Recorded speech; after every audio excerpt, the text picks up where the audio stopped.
So it's Monday, and it is like 65 degrees out right now. It's amazing. It's finally.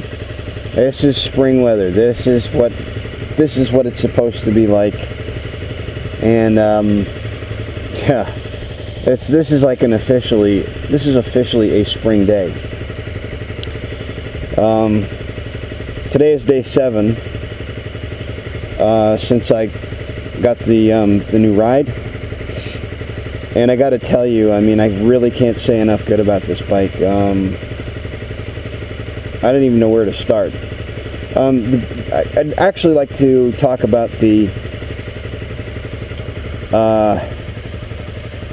I guess the negative stuff first. Okay. False neutrals. You actually have to depress the clutch twice, like so. If you're at a stoplight, to engage the bike in gear. It goes into neutral fine. It's just, getting it, and then when you shift into second gear, sometimes if you're not deliberate about the shift, it will do a false neutral. And I'm sure that's probably something that can be adjusted when I take it to get the 500-600 mile service. But I've done nearly, let's see, what do we have on the dial here? 383 miles logged so far on the bike. And I have not kept it, I guess it's below the 6,000 whatever RPM in the break-in process. That seems a bit unrealistic to me on account of because, I mean, you buy the bike, you go on the highway, to really get the bike moving, you want to put it above 6,000 RPM. Honda had to know that. I just think it's probably standard procedure.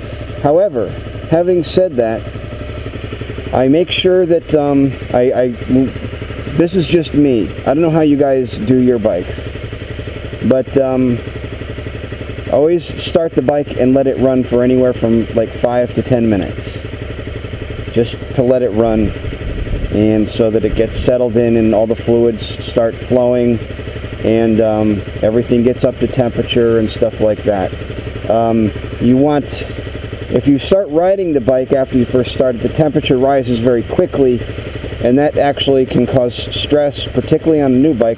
That will cause stress on the metal and on the internal parts if it's heating up too fast and cooling down too fast. So I'm just giving the bike a chance, or the metal, giving the metal a chance to expand properly, and I'm at 3 bars, which is good, and it's been about 8 minutes, and we're ready to ride.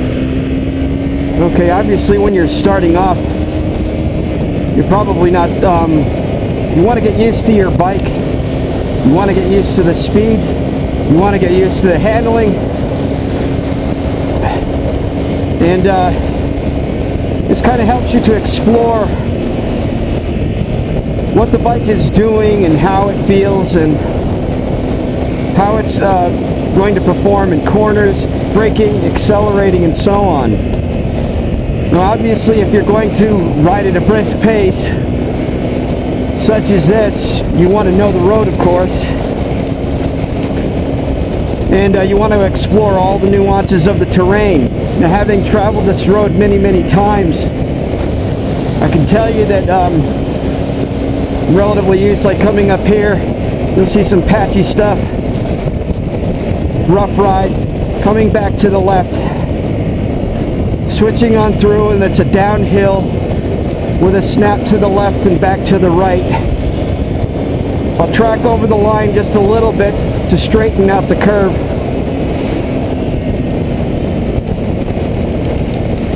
And then obviously when you see traffic ahead, you start reducing your speed accordingly.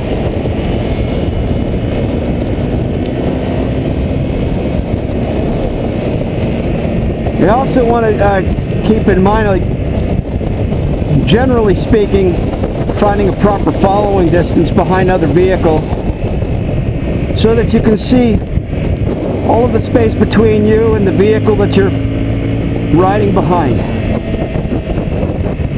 Now obviously if it's a larger vehicle like this, there's an SUV, they call them tall cars.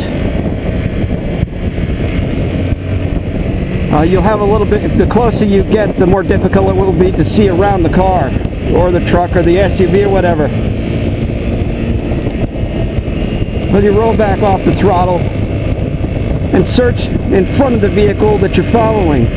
You never want to fixate your central vision on the thing that you're intending to avoid. This is called searching or scanning into your path of travel, also using your peripheral vision.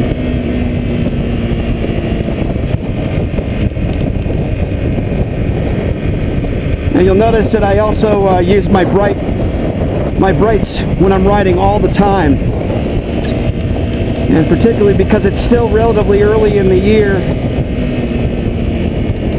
the lighting can be somewhat problematic, so you want to see and be seen. Well, that's all I got for now, so we'll catch up with this in a few more days, and we'll cover some more ground with entry-level bikes and bikes for beginners. Shiny side up.